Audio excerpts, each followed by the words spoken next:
Let your thoughts settle and follow this gentle voice into sleep. Tap subscribe if you'd like more stories like this in your nights. When do you usually tune in, late at night or during a nap break? It started with the curtains. Not the way they moved, though they did, a little more than usual, but the way they held the air. When I walked into the room that morning, there was something in the way they brushed the window frame, like they'd just let go of a breeze that didn't belong to this city. I paused near the radiator, where I always stretch before coffee, and I smelled it. Not strong, not sharp, but clear. The ocean, salt, air, driftwood, that soft mineral scent of wet sand and something deeper, something that's traveled. I live in a fifth-floor apartment, nowhere near the coast. The nearest body of water is the river that cuts through downtown, and even that's more metal than salt. But this was real. I could feel it against the back of my throat, like I'd just stepped off a ferry. I went to the window, checked for rain. The glass was dry.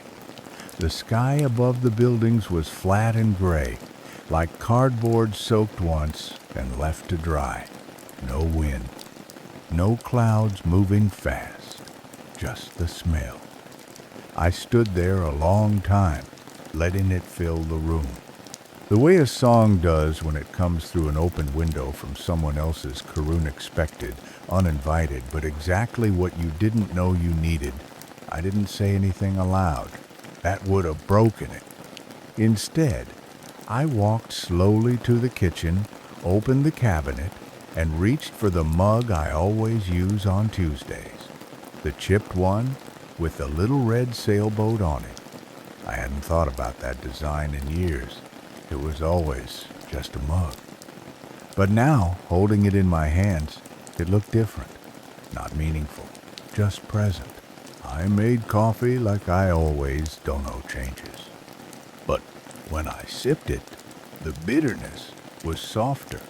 Or maybe my mouth had already been somewhere else. I sat on the floor near the balcony door. The tiles were cold through my socks. I didn't check my phone. Didn't turn on the radio. I just listened. To what? I wasn't sure. But there was something about the silence that felt tidal. I started thinking about the last time I'd been near the sea. I couldn't remember. Isn't that strange? Something that big, and I had no date for it, no clear image, just a vague warmth, and the sound of gulls far off, like pieces of conversation I never quite caught. It made me wonder what else I'd let slip by. What other Tuesdays had passed without me noticing anything at all? But not this one. This one had come wrapped in salt and wind and something I couldn't name. And whatever it was, it had come gently, as if to say, "You're allowed to remember things you never fully knew." The scent didn't fade. If anything, it deepened. Not stronger, just more layered. As if the air had memory, and it was slowly unpacking it, one breath at a time. When I stepped outside, the hallway smelled like hallway. Dust, old paint, a faint trace of laundry detergent that probably wasn't mine. But the moment I pushed through the front door and onto the street, it returned. That gentle ocean current, curling beneath the smell of city beneath car exhaust, bakery air, warm pavement, still there. Still salt and air and something older than both. I walked slower than usual, coat unzipped, hands in pockets. The tram arrived right as I reached the stop, like it had been waiting just for me. Inside, I took my usual seat, halfway down window side. The tram was almost empty. An elderly man sat 2 rows ahead, tapping his thumb against the window. Across from him, a woman read something in a foreign script I couldn't place. I leaned back and let the ride carry me. And as the tram rattled past intersections and crosswalks, I noticed it again. The scent inside wasn't metal or plastic or dust. It was damp rope, warm wood, the underside of a pier. I looked around. No one else seemed to notice. The man kept tapping. The woman kept reading. But for me, it was unmistakable. Not overpowering, just patient, present, like the air itself remembered somewhere it had once belonged. I pressed my palm against the cool glass and watched the buildings drift by. They looked the same. Brick, signage, streetlights, blinking like they always do. But my reflection in the window didn't quite match. Not younger, not older, just softer around the eyes, like I'd just woken up from a dream I wasn't trying to hold on to, but couldn't quite let go. When I stepped off at my stop, the scent followed, beneath my shoes. The pavement felt more like dockwood. Or maybe I imagined that.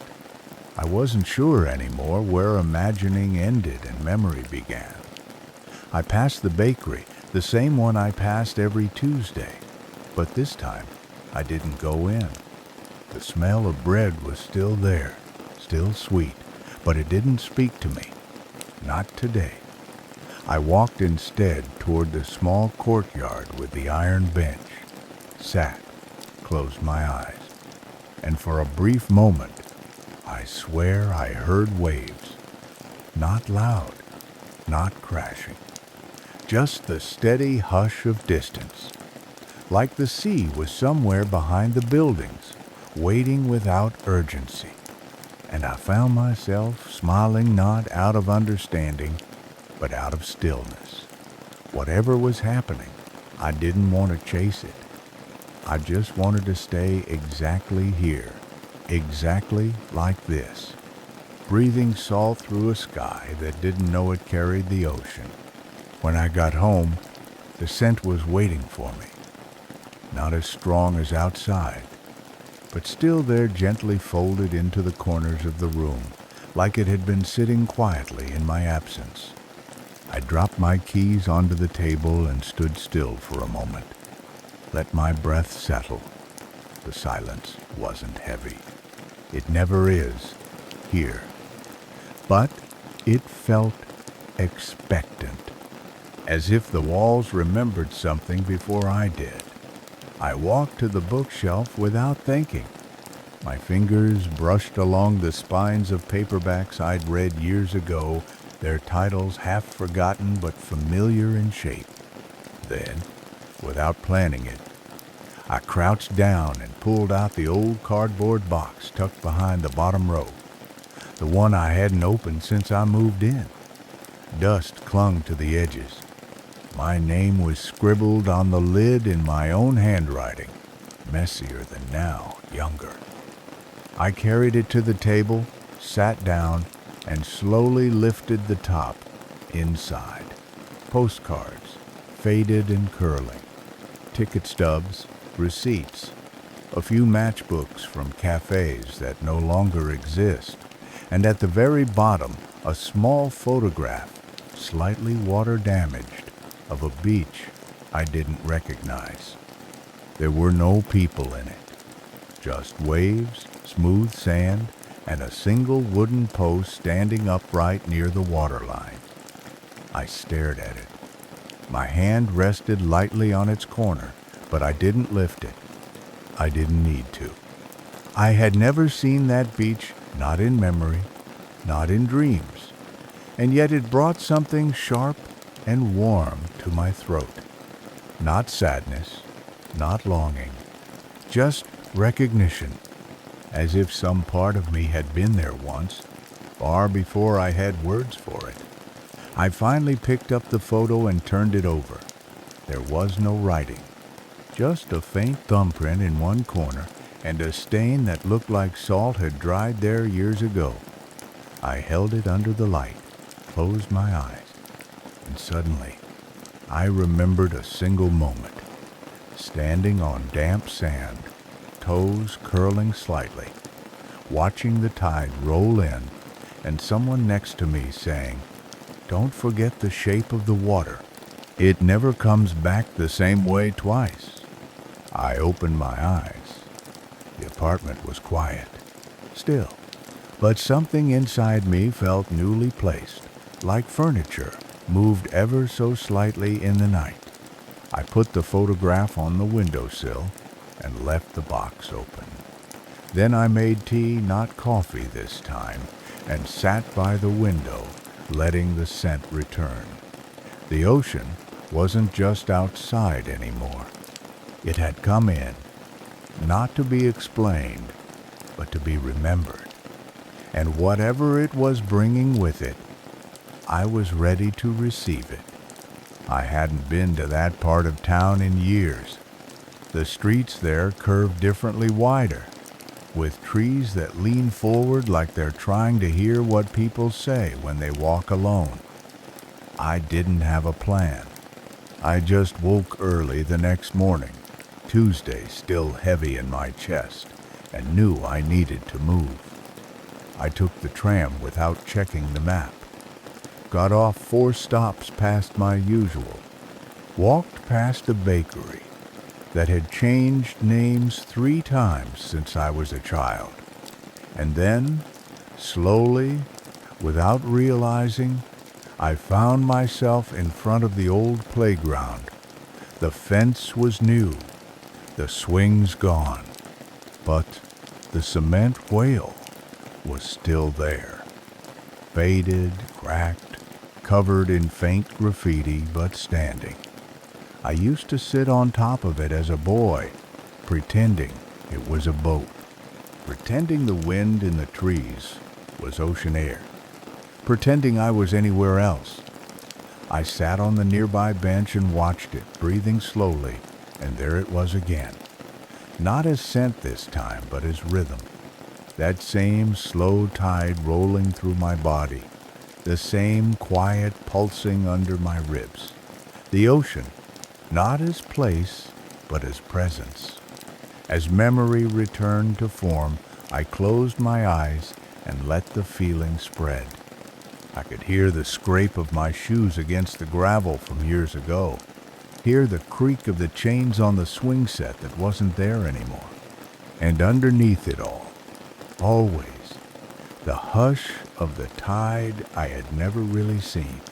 I remembered a man older, maybe a neighbor, maybe a stranger who once sat near me as I played and said, "You don't need to see the sea to know it exists. Some people carry it with them." At the time, I didn't understand. I thought he was talking about dreams, but now I knew. Some memories aren't events, they're atmospheres, carried in the folds of time, triggered by a scent, a shadow, a tilt of wind. I stayed on the bench until the shadows stretched long. I didn't take a photo, didn't text anyone, just stood, pressed my hand gently against the side of the whale like closing a chapter, not with a period but with a breath, and walked back the way I came. The sea didn't follow me. It didn't need to. It had already made a home somewhere deeper than memory. And wherever I went, it would find a way to rise. I noticed it first when I stepped into the kitchen. The curtains hung still, the light spilled across the floor in its usual soft angles. Everything looked the same, but the air was just air. No salt, no sea, just quiet. I opened the window slightly, just enough to test. Nothing drifted in. No trace of that warm mineral current that had followed me through the week. I leaned against the sink, hands flat on the cold surface, listened, waited. But the silence didn't move. It just held. I poured myself coffee and sat at the table. The mug felt heavier than usual. Or maybe I was more present than usual. I didn't feel disappointed. That surprised me. I thought I might, but there was no ache, no emptiness, just stillness.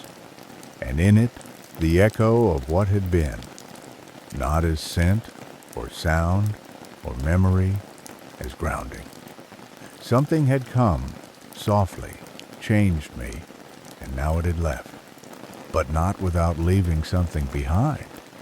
I found myself walking differently that day, slower still, but steadier, like the ground under my feet wasn't just pavement anymore, like it had depth, as if, even here in the middle of the city, the earth had tides.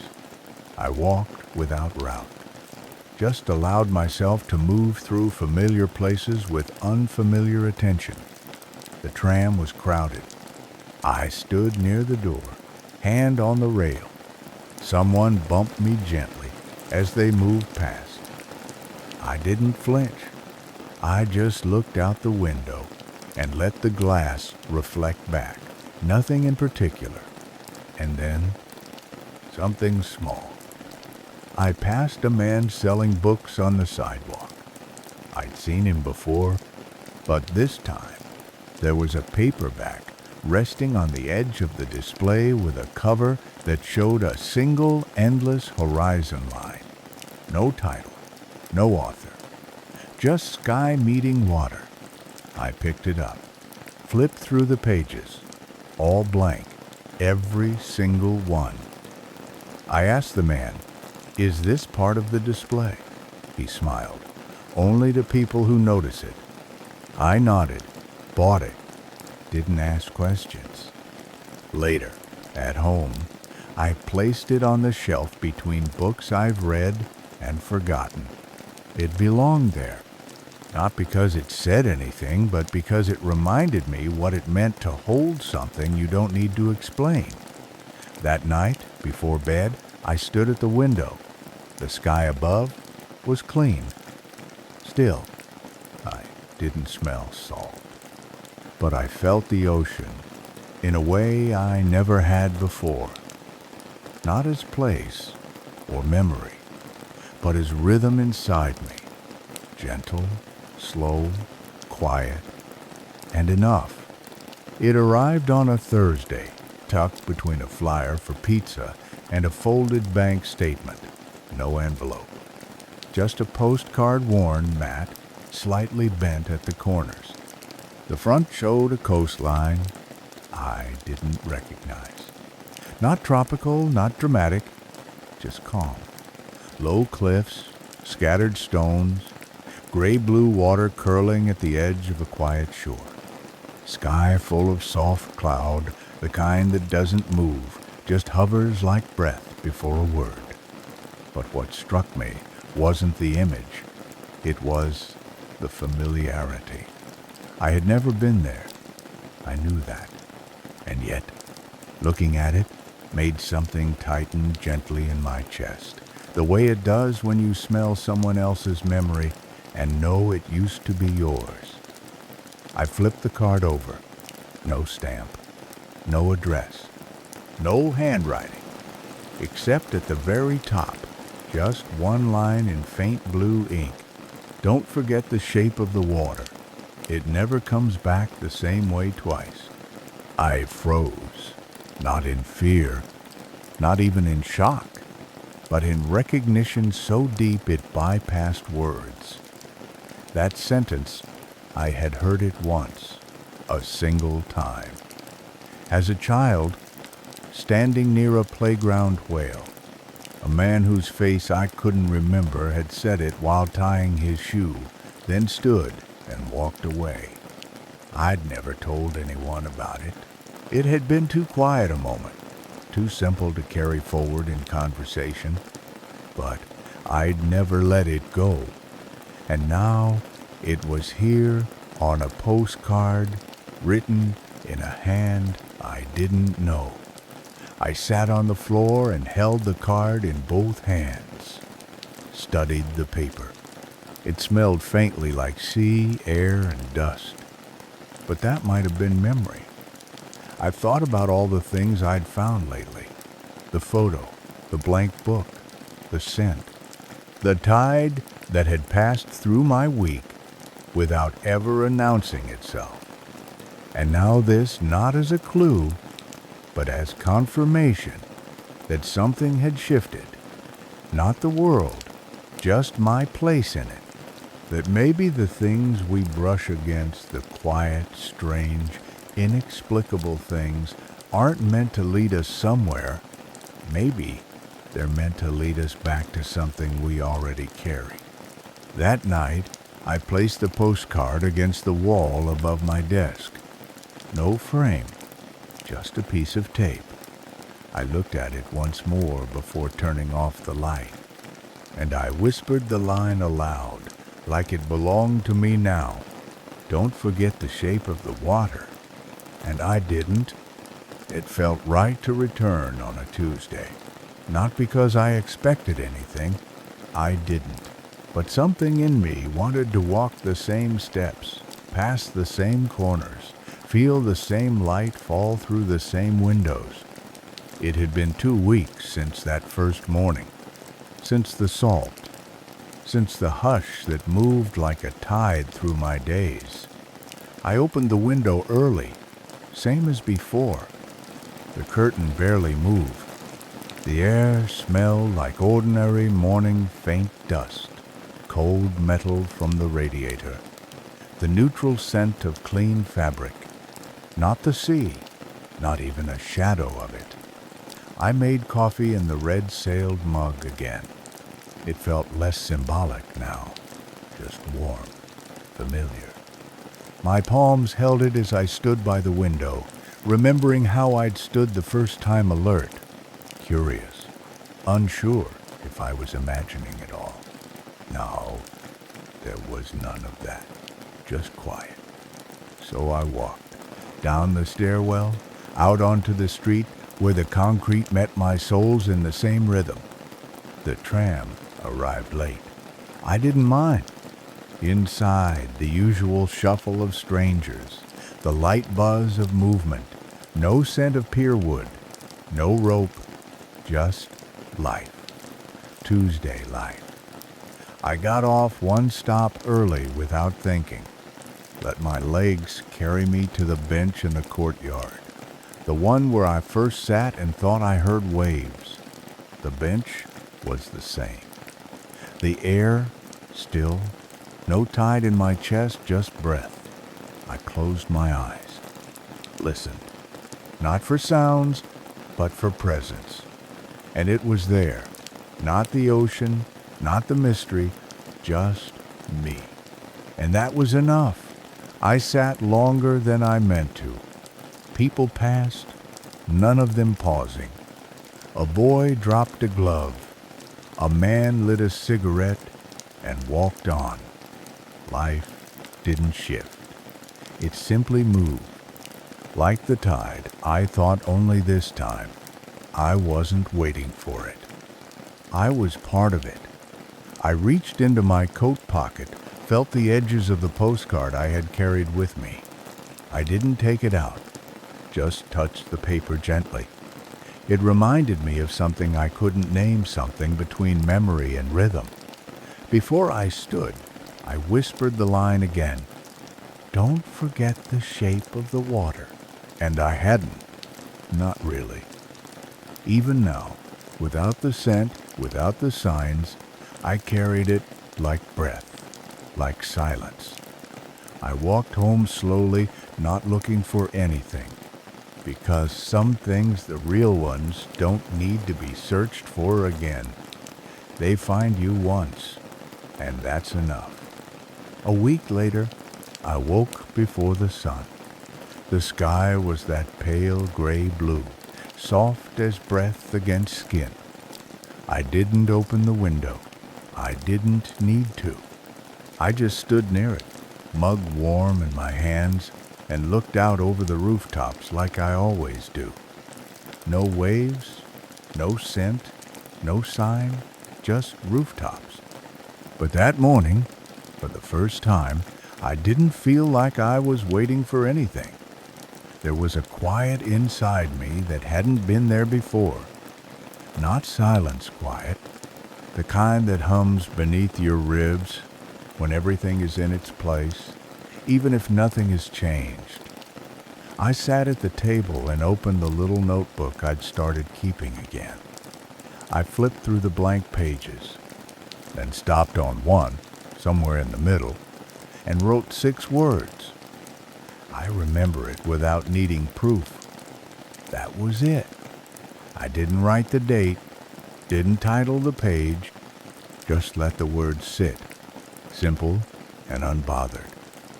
I closed the book. Outside, someone was walking their dog. A bicycle passed, tires soft against the pavement. The day had begun, and I wasn't separate from it. I wasn't carrying something strange or secret. I was simply here. Whatever the ocean had been, memory, metaphor, scent, sensation, it had moved through me like weather. And like weather, it hadn't asked permission. It had simply arrived, lingered, and passed. But it left the air different, left me different. Not in the way people notice, just in the way I notice. The way I walk slower now through my own rooms. The way I listen more carefully to what silence is saying.